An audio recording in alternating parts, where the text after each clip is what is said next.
Good evening, YouTube world. I'm your host, Paul Italia. If you haven't already, please make sure you subscribe to my channel. If you're feeling this content, smash that like button. So it is my pleasure to introduce tonight's guest. This man is huge. He is known as the Gorilla in our community. Corey, the Gorilla West. Welcome, big guy. What's up, bro? What's up, man? So it's been a while, bro, since we last talked, and lots of things have gone down. You have had two mega super matches since then. I just want to start catching everybody up on everything Corey West has been up to. So we're gonna start off with your match in Dubai. You had a big one against Alex Kurdecha, and I kind of just want to get the whole lead up and the whole fiasco as far as with the luggage and all. And so can you start us off and just kind of give us a rundown of what day you went out there and how it all went down? Yeah, so we woke up, left on, man, I can't even remember exactly what day we left, but got to Little Rock Airport midday, I believe I don't even remember. Anyways. I think it was the Wednesday you guys got there, right? Wednesday night? Yeah, I think so. We left on a Tuesday, midday. We're supposed to go from Arkansas or Little Rock to Atlanta to Paris to Dubai.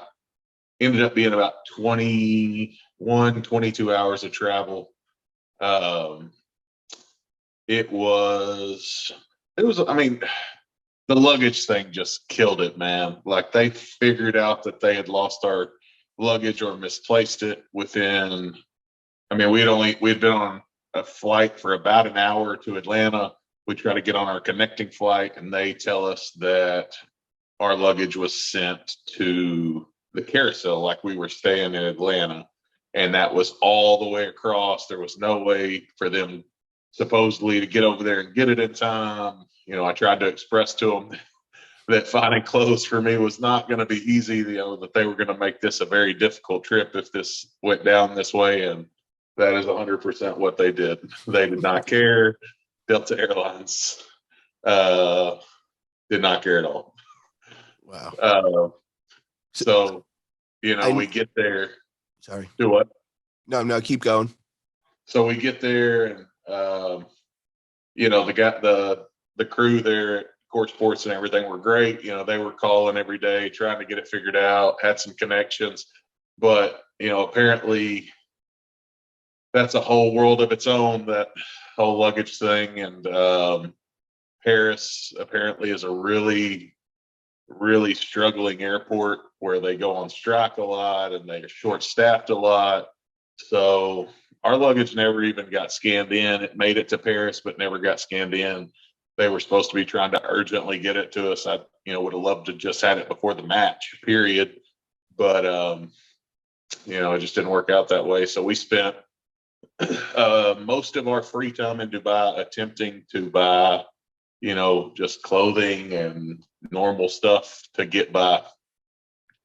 So how do you find clothes to fit you, bro? You don't. We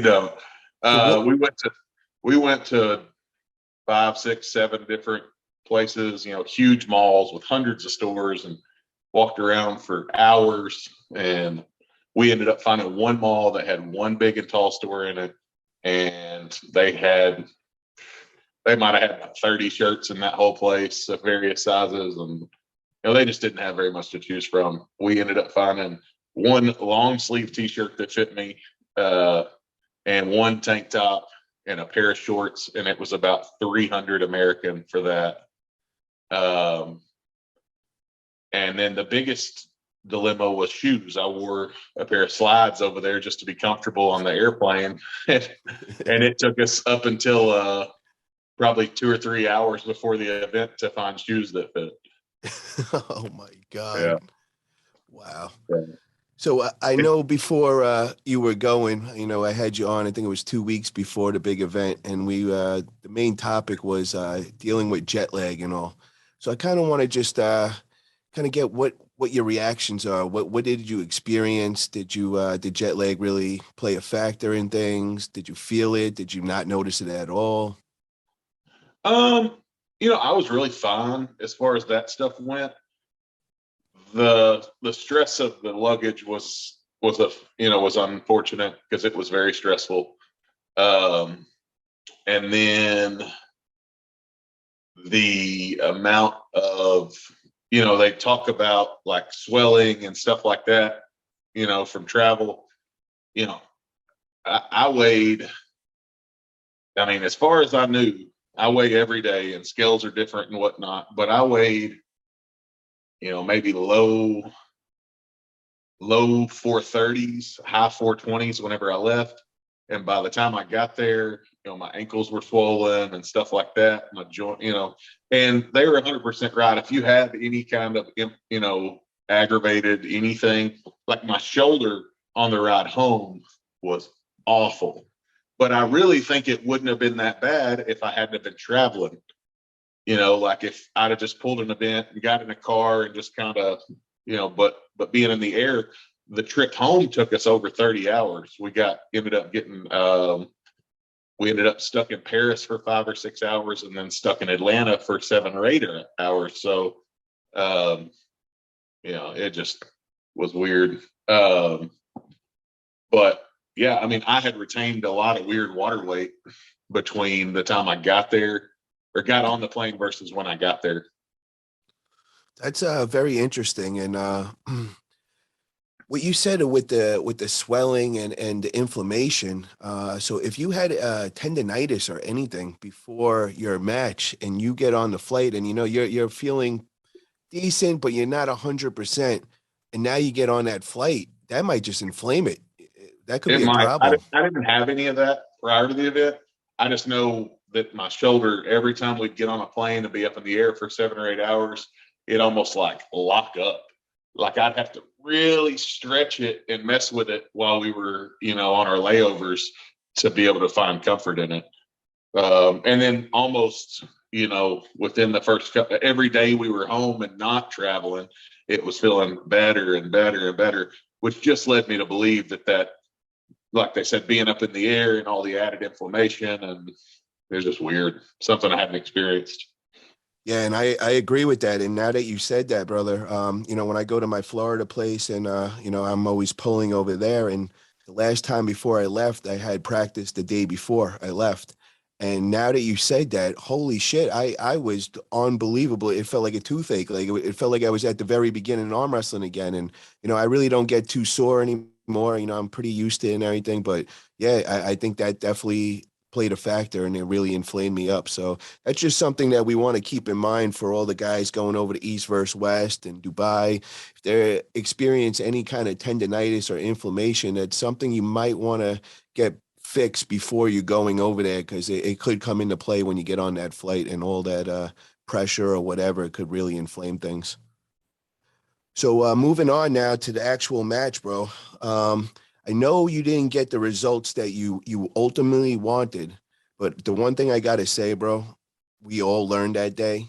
If anybody had doubt, which I knew you were on the world stage before that, but anybody that had doubt now knows you belong on the world stage. That was impressive, bro. You are no joke. You are a gorilla on that table, bro. It's crazy.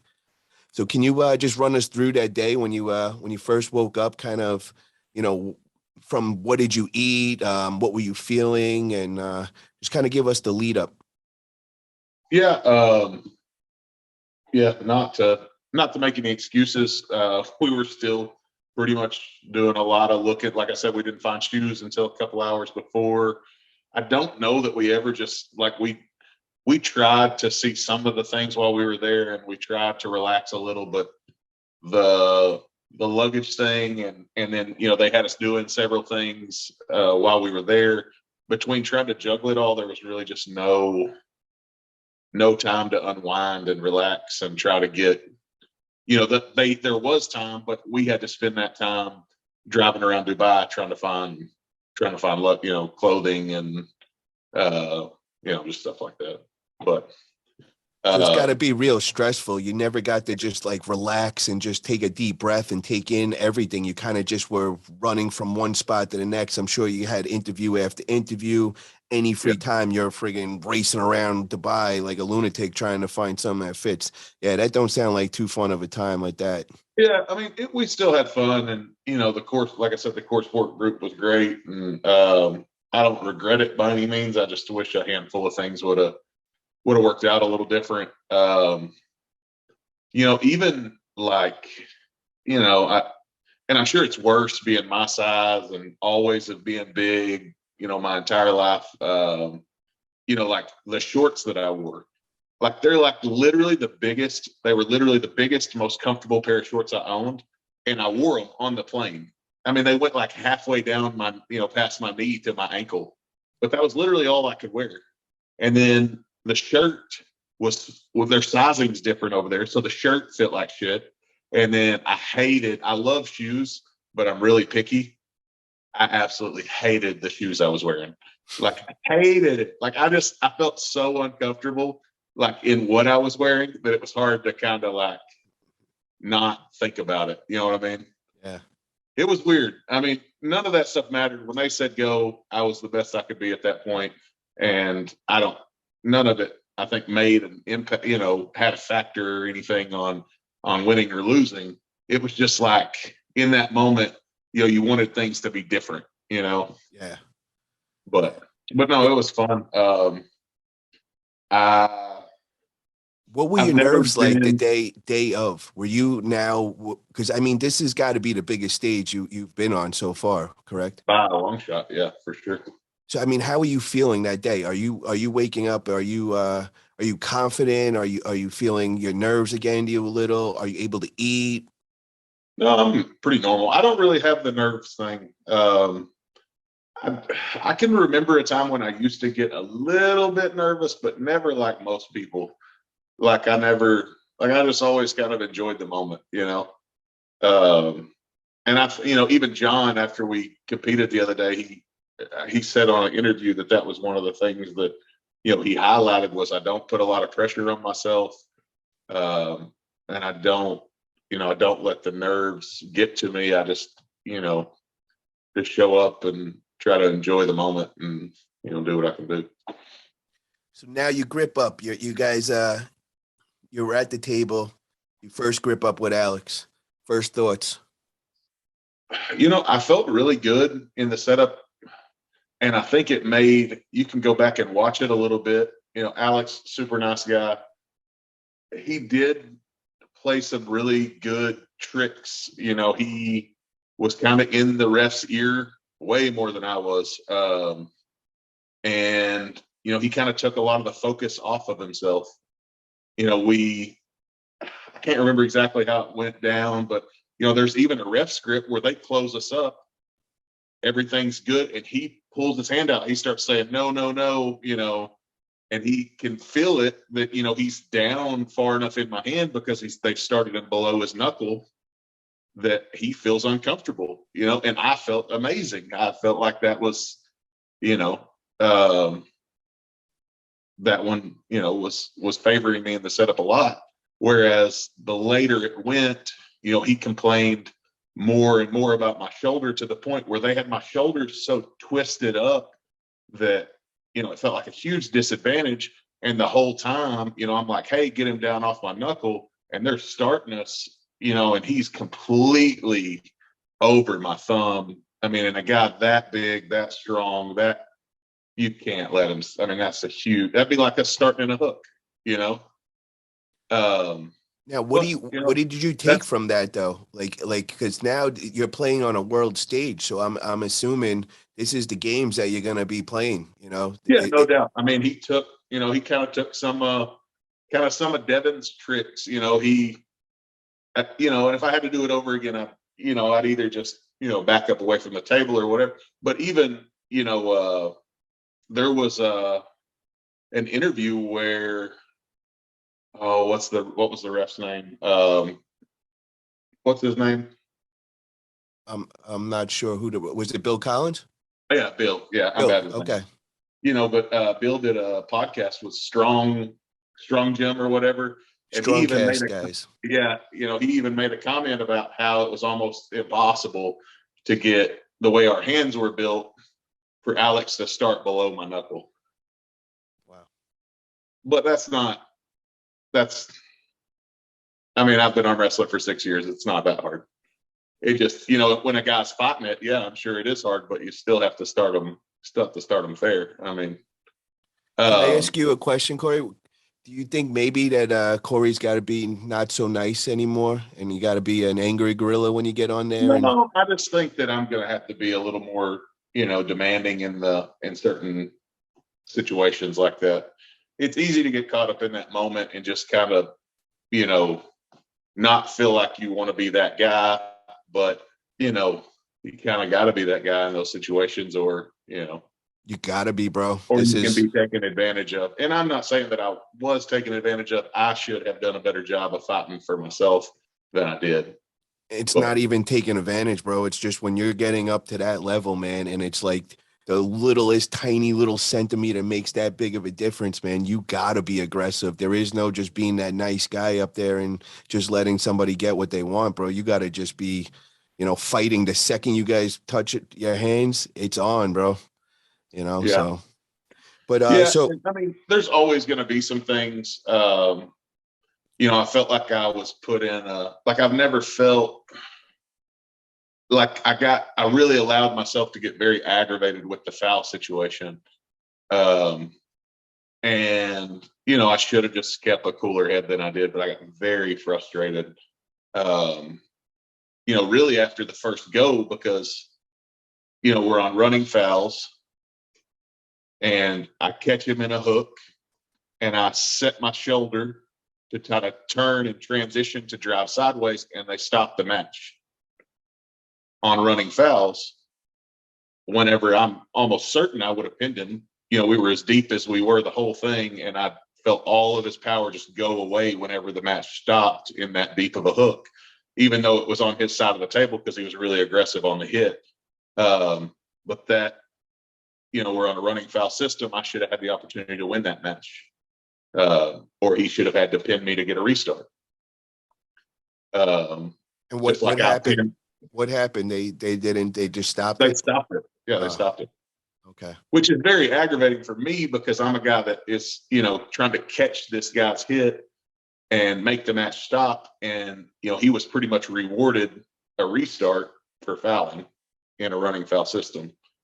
But I know that refereeing's not perfect. I mean, once they stop it, it becomes very difficult, because what do they do besides restart it?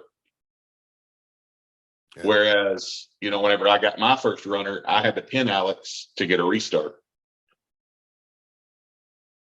Okay. It is what it is. A lot of lessons were learned. I'm not complaining. I just, taking away from it what I can take away from it and try to do better.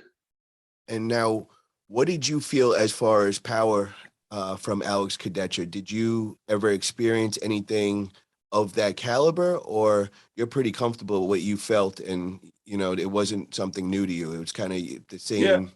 So he had a lot of things that were different than I have experienced in the style that he arm wrestled, but he didn't have anything that was like he definitely wasn't the strongest guy I've ever arm wrestled. He wasn't necessarily, the best top roller that I've ever felt, because he's not Michael, and Michael's top roll is a little more aggressive and different direction and harder to handle. So, I mean, he possessed some things that were different and did create a challenge. Obviously, I didn't win the match. So, he done what he came to do, but he didn't possess anything that felt unbeatable or, anything that would make me think that I could never beat this guy. Yeah, just a few different things. I think that match could have went either way. Um, I think if I could have, if the fouls would have been a little different and we hadn't had so many restarts and things, obviously that was probably one of my biggest downfalls was which my shoulder ended up getting pretty tweaked up. It was weird. It was like whenever I got my bicep opened up, I didn't really feel like he could pin me, but I didn't really have a direction to go. So I tried to lat drag to see if I could gain anything. And I didn't even realize it happened. I went back and watched the match again afterwards, obviously. And I didn't even realize it, but I was grabbing it after the second round. I didn't even remember that, I just in the moment type deal. And then whenever he hit in the third round that we finally got to where he kind of flashed me, yeah, it was obvious that something wasn't right. Yeah, I actually recognized it in round 2 when you grabbed your shoulder. I knew something was up. I just, you could tell, just your Yeah. reaction to everything. But the thing that I got to say though is, I think it was by round 2, bro. You guys had like 8 to 10 pulls already. That's Yeah. what I thought was just amazing. It was, just restart, restart, restart. But what you perfectly did is you laid out the perfect formula for Devin Lorette if he wanted to give Levon a real match and test endurance.